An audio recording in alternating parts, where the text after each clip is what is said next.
কিছু মানুষ ক্ষমতার জন্য নিজের আদর্শকে বদলে ফেলে এবং কিছু মানুষ এই আদর্শ নিয়ে নিজের ক্ষমতায় বেড়ে ওঠে।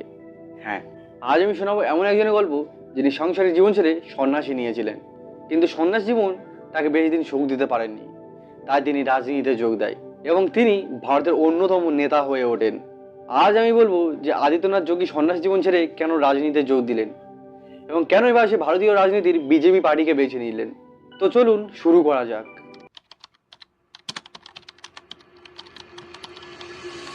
সাল 1972, 5ই জুন বর্তমান উত্তরাখণ্ডের একটি ছোট গ্রামে জন্ম নেন মোহন সিং বিস্ত। তার বাবা আনন্দ সিং বিস্ত, তিনি ছিলেন একজন বন বিভাগের কর্মকর্তা। মা সাবিত্রী দেবী। 7 ভাই বোনের মধ্যে তিনি ছিলেন একজন। ছোটবেলা থেকে তিনি শান্ত এবং পড়াশোনায় খুব ভালো ছিলেন। পরে তিনি গণিতে স্নাতকোত্তর করেন। তবে তার জীবন শুধুমাত্র চাকরি বা সংসারের মধ্যে সীমাবদ্ধ থাকেনি। তিনি ছোটবেলা থেকে গোরখপুরের গোরখনাথ মঠে যান। সেখানে মহন্ত অবৈদ্যনাথের সংস্পর্শে এসে সন্ন্যাস গ্রহণ করেন। তারপর তার নাম হয় যোগী আদিত্যনাথ। সন্ন্যাস নেওয়ার পর তিনি সংসারিক জীবন ত্যাগ করে এবং তিনি কখনো বিয়েও করেননি, তাই নিজেকে সমাজসেবায় উৎসর্গ করেন। কিন্তু এখানে প্রশ্ন হলো যে একজন সন্ন্যাস কেন ভারতীয় রাজনীতিতে যোগ দিল? কেন এবার তিনি সন্ন্যাস জীবন ছেড়ে বেছে নিল রাজনীতির পথ? এর কারণ ছিল তার গুরু মহন্ত অবৈদ্যনাথ। গোরখনাথ মঠ বহু বছর ধরে সমাজসেবা এবং রাজনীতির সাথে যুক্ত ছিলেন, তাই সমাজসেবাকে আরো বড় জায়গায় নিয়ে যাওয়ার জন্য আদিত্যনাথ যোগী ভারতীয় রাজনীতিতে যোগ দেয়। কিন্তু এখানে অনেকে প্রশ্ন করবেন যে এতগুলো পার্টি থাকা সত্ত্বেও তিনি বিজেপিতে কেন যোগ দিলেন?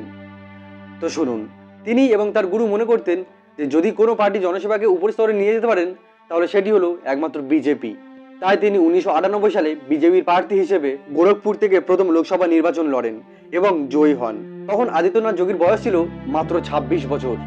এরপর টানা 5 বছর গোরখপুরের সাংসদ হিসেবে তিনি কাজ করেন। দীর্ঘদিন কাজ করার পর 2017 সালে ভারতের উত্তরাখণ্ডের বিধানসভা নির্বাচন হয় এবং সেই নির্বাচনে ভারতীয় জনতা পার্টি জয়লাভ করে। সেই সময় তার আগে মুখ্যমন্ত্রী ছিলেন সমাজবাদী পার্টির নেতা অখিলেশ যাদব। তারপর নির্বাচনে জয়ী হওয়ার পর আদিত্যনাথ যোগীকে উত্তরপ্রদেশের মুখ্যমন্ত্রী হিসেবে নির্বাচন করা হয়।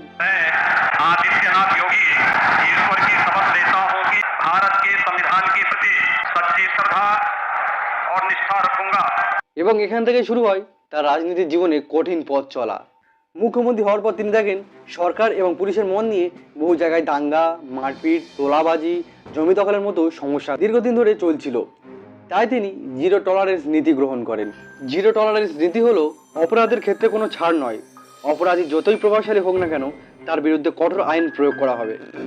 এই নীতিকে সামনে রেখে যোগী আদিত্যনাথ সরকার গ্যাংস্টার এবং অন্যান্য অপরাধীদের বিরুদ্ধে অভিযান শুরু করেন।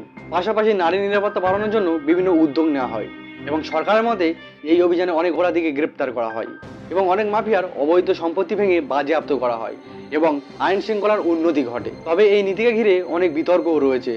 বিরোধী দল এবং মানবাধিকারের সংগঠনগুলোর অভিযোগ ছিল যে কিছু ক্ষেত্রে পুলিশ এনকাউন্টার, বুলডোজার অভিযান এবং আইন প্রক্রিয়া নিয়ে প্রশ্ন রয়েছে। অন্যদিকে সরকার জানায় সব পদক্ষেপ আইনের আওতায় এবং অপরাধ দমনের স্বার্থে নেওয়া হয়েছে। এই কারণে যোগী আদিত্যনাথকে নিয়ে লোকের মতামত দুই প্রকার। একদল তাকে উত্তরপ্রদেশে আইন শৃঙ্খলা শক্ত হাতে নিয়ন্ত্রণ করা একজন কঠোর প্রশাসনিক হিসেবে দেখলেও অন্যদিকে আরেক দল তার সরকারের কিছু নীতি ও পদক্ষেপের সমালোচনা করেন। কিন্তু মতভেদ যাই থাকুক না কেন, একটা কথা কোনোদিন অস্বীকার করা যায় না যে একটা সাধারণ ঘরের ছেলে কিভাবে সন্ন্যাস জীবন থেকে 26 বছর বয়সে সাংসদ এবং সেখান থেকেই ভারতের উত্তরপ্রদেশের মতো একটি জনবহুল এলাকায় মুখ্যমন্ত্রী হয়ে উঠলেন, যা তাকে ভারতীয় রাজনীতির অন্যতম আলোচিত ব্যক্তিদের মধ্যে পরিণত করেছে। তো এই ছিল আদিত্যনাথ যোগীর সন্ন্যাস জীবন থেকে রাজনীতিতে ঢোকার গল্প। ভিডিওটা কেমন লেগেছে অবশ্যই কমেন্টে জানাবেন। ভিডিওটা ভালো লাগলে অবশ্যই লাইক, কমেন্ট এবং শেয়ার করে দেবেন এবং চ্যানেলে নতুন হলে অবশ্যই চ্যানেলটা সাবস্ক্রাইব করে নেবেন। দেখা হচ্ছে পরবর্তী কোনো ভিডিওতে। ধন্যবাদ।